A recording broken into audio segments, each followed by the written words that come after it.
तुम तो बहुत दावे करते थे ना मुझसे कि तुम्हारे घर में मुझे कोई प्रॉब्लम नहीं होगा, मैं जैसे रहना चाहूंगी वैसे रहूंगी, कोई मुझे तंग करने वाला नहीं होगा। अच्छे ब्रांडेड कपड़े, महंगी स्कूलिंग, इतना अच्छा लाइफस्टाइल, और क्या चाहिए बच्चों। बिल्कुल भी नहीं पसंद कि कोई तुम्हारे मामलात में इतनी मदाखलत करे। ड्रामा सीरियल बेहरूब के आने वाले एपिसोड में दोस्तों फलक तैमूर को कहेगी कि आप अगर जानते थे कि सोहेल और सोनिया की शादी हो गई है तो आपने मुझे पहले क्यों नहीं बताया।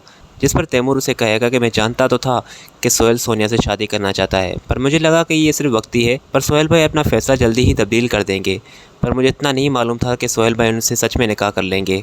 तो फलक तैमूर को कहेगी कि मुझे तो बहुत डर लग रहा है क्योंकि सोनिया बिल्कुल भी ठीक नहीं है, वो अपने फ़ायदे के लिए किसी का भी इस्तेमाल कर सकती है, और मुझे पूरा यकीन है कि सोनिया ने सोहेल भाई को भी इस्तेमाल करने के लिए ही शादी की है।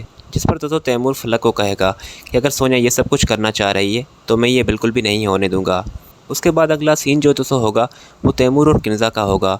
किन्ज़ा जो कि दोस्तों इसी गम में बैठी होगी कि सोहेल ने उसे धोखा दिया है, तो तैमूर उसके पास जाएगा और उसे कहेगा कि भाभी आप कभी कभार दूसरों को जाने अनजाने में तकलीफ़ पहुंचाते हो, पर जब वो तकलीफ़ खुद को होती है तो उसका एहसास बहुत बुरा होता है।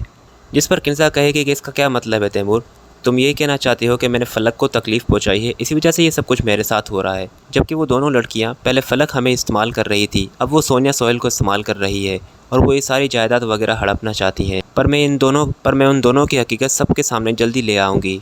तैमूर यहाँ पर किन्ज़ा को कहेगा कि भाभी आप अभी तक फलक से बदजन हैं, जबकि फलक का इसमें कोई कसूर नहीं था। फलक तो जानती भी नहीं थी कि सोहेल और सोनिया शादी करने वाले हैं, इस बात का इल्म सिर्फ मुझे था। जिस पर किन्ज़ा कहेगी कि तुम्हें मालूम था तो तुमने मुझे बताया क्यों नहीं, तुम मुझे बता देते तो मैं ये होने ही नहीं देती, या कहीं ऐसा तो नहीं तुम सब मिले हुए हो और मुझे इस घर से निकालने की साजिश कर रहे हो। तैमूर कहेगा कि भाभी आप क्या बात कर रही हैं, आप अभी सदमे में हैं, शायद इसी वजह से ये सब कह रही हैं, आप अभी आराम करें और फिर सुबह बात करते हैं। उसके बाद उसको अगला सीन जो होगा वो सोनिया और किन्ज़ा का होगा, जहाँ किन्ज़ा सोनिया को कहेगी कि जिस मकसद के लिए तुम इस घर में आई हो वो मकसद मैं कभी पूरा नहीं होने दूँगी। तुम चाहे कितना भी कर लो, तुमने सोहेल से शादी तो कर ली है, पर इस घर पर हुकूमत नहीं कर सकोगी, इस घर में हुकूमत सिर्फ मेरी ही होगी।